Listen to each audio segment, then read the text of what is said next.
పనిచేసాం. ఇటీవల ఒక 2 సంవత్సరాల నుంచి కావలి డివిజన్లో కూడా ముఖ్యంగా మేము యానాదులు అని గిరిజన తెగకు సంబంధించి పనిచేస్తున్నాం. గతంలో ఉమ్మడి నెల్లూరు జిల్లాలో నేను చైల్డ్ లైన్ ప్రాజెక్టు కూడా డైరెక్టర్గా పనిచేయడం జరిగింది నెల్లూరు జిల్లాలో. ఇప్పుడు ప్రస్తుతం మనం మాట్లాడుతున్నటువంటి సబ్జెక్ట్ ఏదైతే ఉందో బాల్య వివాహాలు. అది బాల్య వివాహాల విషయానికి వచ్చినప్పుడు నాకున్నటువంటి అవగాహన మేరకు ఏంటంటే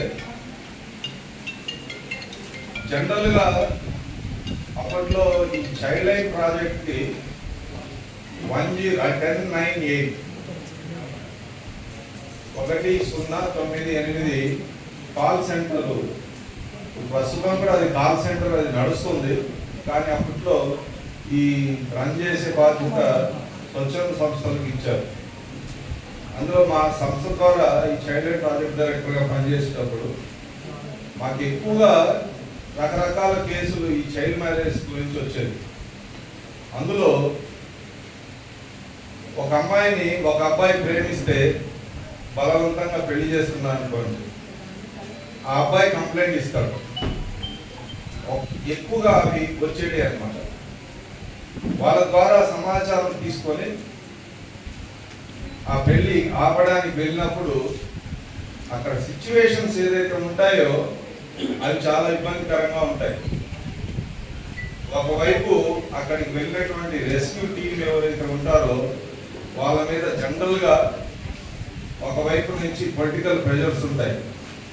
మీకేమయ్యా పెళ్లి అరేంజ్ చేసుకున్నారు, పెళ్లి ఆపేస్తే ఈ ఖర్చు అంతా ఎవరు భరిస్తారు, ఇలాంటి సిచ్యువేషన్స్ కొన్ని క్రియేట్ అవుతాయి అక్కడ. అదేవిధంగా ఇప్పుడు చెప్పారు చట్టాల గురించి, అదేవిధంగా ఉన్నటువంటి శిక్షల గురించి, ఇవన్నీ ఉన్నాయి. వాటిని అర్థం చేసుకునే కెపాసిటీ ఉండేటువంటి కమ్యూనిటీస్ చాలా తక్కువ. అందులో ఎక్కువగా మనకు తెలిసి జరుగుతున్నటువంటి, మనకు తెలిస్తే మనం వెళ్ళి ఆపుతాం. తెలియకుండా జరిగేటి ఉదాహరణకి యానాది కమ్యూనిటీలో తీసుకుంటే మేజర్గా పెళ్లిళ్ళు జరుగుతున్నది ఏంటంటే పని దగ్గరికి వెళ్ళినప్పుడు వర్క్ ప్లేస్లో ఒకరినొకరు ఇష్టపడడం, వాళ్ళ తల్లిదండ్రులకు తెలియకుండా పెళ్లిళ్ళు చేసుకోవడం, ఆ తర్వాత వాళ్ళు పడేటువంటి ఇబ్బందులు, చాలా రకాలైనటువంటి ఇబ్బందులు ఉంటాయి.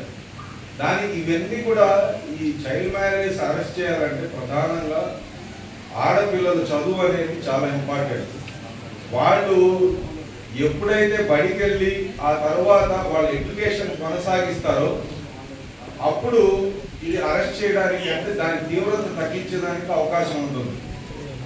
ఒకవేళ వెళ్ళకపోతే చట్టాల గురించి వాటి అవగాహన, ఈ గిరిజన తెగల్లో అవగాహన కల్పించేదానికంటే కూడా చదువు యొక్క ప్రాముఖ్యతను తెలియజేసి వాళ్ళకు వచ్చేటువంటి నష్టాలు ఏదైతే ఉన్నాయో తెలియజేయాలి.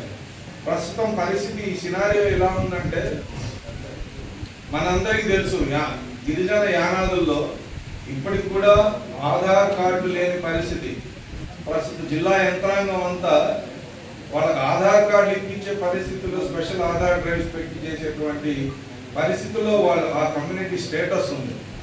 మరి ఇట్లాంటి విషయాల పట్ల, సామాజిక అంశాల పట్ల వాళ్ళకు అవగాహన విషయానికి వస్తాయి. ఇప్పుడు ఉదాహరణకి మనం చాలా కేసులు చూస్తుంటాం. ఇప్పుడు అంగన్వాడీ, ICDS చాలా కీలకమైనటువంటి ఈ రోల్ అనేది మనం గ్రామాల్లో చూస్తుంటాం ఇట్లాంటి విషయాలు. మరి ఇప్పుడు 14 ఏళ్ళకు ఒక అమ్మాయికి పెళ్ళయింది, 16వ సంవత్సరం ఆ అమ్మాయి గర్భవతి అయింది. ఆ అమ్మాయికి గవర్నమెంట్ నుంచి రావాల్సినటువంటి ఎలాంటి స్కీమ్స్ వర్తించవు. ఒకవేళ వాళ్ళు న్యూట్రిషన్ ఫుడ్ అందించాలన్నా ఆమె ఎలిజిబుల్ కాదు.